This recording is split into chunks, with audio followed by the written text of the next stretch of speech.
నందమూరి బాలకృష్ణ గారి కాంపౌండ్ నుంచి వస్తున్నటువంటి చిత్రం డాకు మహారాజ్.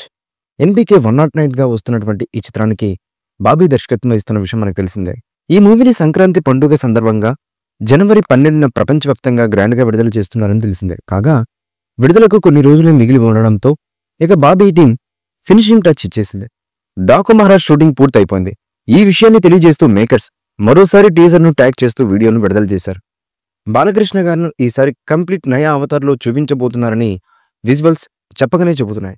ఇప్పటికే మేకర్స్ రిలీజ్ చేసినటువంటి టైటిల్ అనౌన్స్మెంట్ టీజర్లో ఈ కథ వెలుగును పంచే దేవుళ్ళది కాదు, చీకటిని పంచే రాక్షసులది కాదు, ఆ రాక్షసుల్ని ఆడించే రావణుడిది కాదు, ఈ కథ రాజ్యం లేకుండా యుద్ధం చేసే ఒక రాజుది, గండ్ర గుడ్డలి పట్టిన యమ ధర్మరాజుది, మరణాన్ని వణికించిన మహారాజుది, నన్ను గుర్తుపట్టావా డాకు డాకు మహారాజ్ అంటూ బాలకృష్ణ గారి స్టైల్ ఆఫ్ డైలాగ్స్తో గూస్ బంప్స్ తెప్పిస్తూ సినిమాపై అంచనాలు పెంచేస్తున్నాయి. ఈ మూవీలో బాలీవుడ్ డాన్సింగ్ క్వీన్ ఊర్వశి రౌటెల్లా, శ్రద్ధా శ్రీనాథ్ ఫీమేల్ లీడ్ రోల్స్ పోషిస్తున్నారు.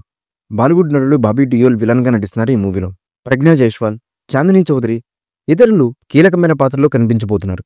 ఈ మూవీని సితారా ఎంటర్టైన్మెంట్స్, ఫార్చ్యూన్ 4 సినిమాస్ బ్యానర్లపై సూర్యదేవర, నాగవంశీ, సాయి సౌజన్య సంయుక్తంగా తెరకెక్కిస్తున్నారు. ఇక ఇదిలా ఉండగా ఈ సినిమా ప్రమోషన్స్లో భాగంగా అతి త్వరలో డాకు మహారాజ్ మూవీ నుంచి మొదటి పాటను రిలీజ్ చేయడానికి మేకర్స్ సంసిద్ధమవుతున్నట్లుగా తెలుస్తున్నటువంటి సమాచారం.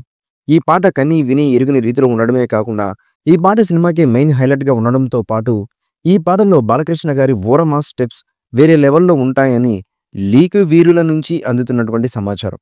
మరి ఈ సాంగ్ ఎలా ఉంటుంది అన్నది తెలియాలంటే ఈ సాంగ్ అఫిషియల్గా రిలీజ్ అయ్యేంత వరకు వెయిట్ చేయక తప్పదు. ఈ మూవీలో బాలీవుడ్ డాన్సింగ్ క్వీన్ ఊర్వశి రౌటెల్లా, శ్రద్ధా శ్రీనాథ్ ఫీమేల్ లీడ్ రోల్స్ పోషిస్తున్నారు. బాలకృష్ణ గారిను ఈసారి కంప్లీట్ నయా అవతార్లో చూపించబోతున్న బాబీ టీం